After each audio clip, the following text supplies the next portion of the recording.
Major Dhyanchand का जन्मदिन भारत में राष्ट्रीय खेल दिवस के रूप में मनाया जाता है। आज ही के दिन सन 1950 में इलाहाबाद में उनका जन्म हुआ था।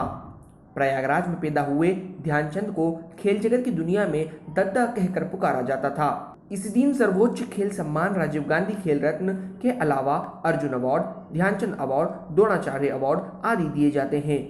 इस बार खेल रत्न पुरस्कार पैरा एथलीट दीपा मलिक और पहलवान बजरंग पुनिया को दिया जाएगा। दद्दा के जन्मदिन के इस मौके पर आइए जानते हैं उनसे जुड़ी कुछ अहम बातें। 16 साल की उम्र में सेना में भर्ती हुए दद्दा को जब ये नहीं पता था कि आने वाले कुछ सालों में उन्हें मेजर ध्यानचंद की उपाधि और हॉकी का जादूगर की उपाधि से नवाजा जाएगा। जब वो ब्राह्मण रेजिमेंट में थे तो उस समय मेजर बले तिवारी, जो कि हॉकी के शौकीन थे, उन्होंने उन्हें हॉकी का प्रथम पाठ पढ़ाया। सन 1922 से 1926 तक सेना की ही प्रतियोगिता में मेजर ध्यानचंद हॉकी खेला करते थे। दिल्ली में हुई वार्षिक प्रतियोगिता में जब उन्हें सराहा गया तो उनका हौसला बढ़ा। 13 मई 1926 को उन्होंने न्यूजीलैंड के खिलाफ अपना पहला अंतर्राष्ट्रीय मैच खेला। इसके बाद मेजर साहब ने अंतर्राष्ट्रीय मैचों में कुल 1400 से अधिक गोल दागे।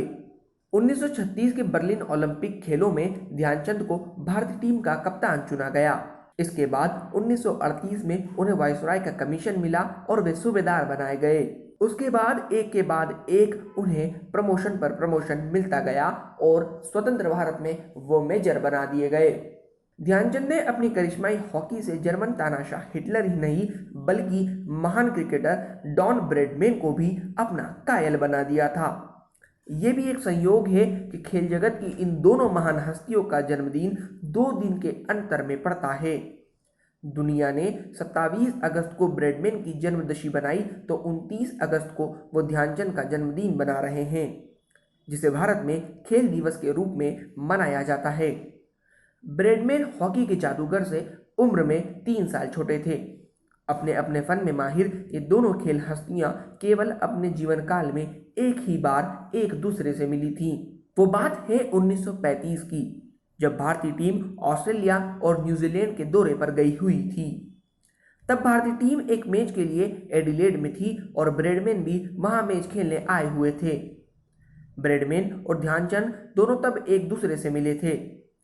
ब्रैडमैन ने तब हॉकी के जादूगर का खेल देखने के बाद कहा था कि वह इस तरह गोल करते हैं जैसे क्रिकेट में कोई खिलाड़ी रन बनाता हो।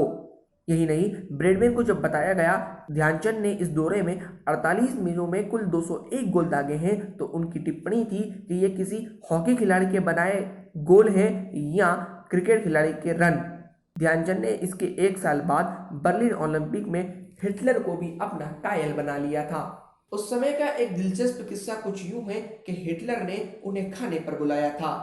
खाने पर बुलाकर हिटलर ने उन्हें जर्मनी से खेलने और जर्मनी सेना ज्वाइन करने का न्योता दिया था, जिसे मेजर साहब ने एक कहकर ठुकरा दिया था कि वो भारत में जन्मे हैं तो सिर्फ भारत में ही खेलेंगे। एक किस्सा बड़ा मशहूर है, कुछ इस तरह है कि मेजर साहब एक मैच में गोल नहीं कर पा रहे थे। परेशान मेजर साहब ने जब रेफरी को गोल के लंबाई नापने को कहा तो लंबाई नापने के बाद हर कोई हैरान था, क्योंकि वो खेल के मापदंडों से कम थी। इस सफर का अंत 1949 में हुआ, जब मेजर ध्यानचंद ने हॉकी को हमेशा के लिए अलविदा कह दिया और प्रथम कोटि की हॉकी से संन्यास ले लिया।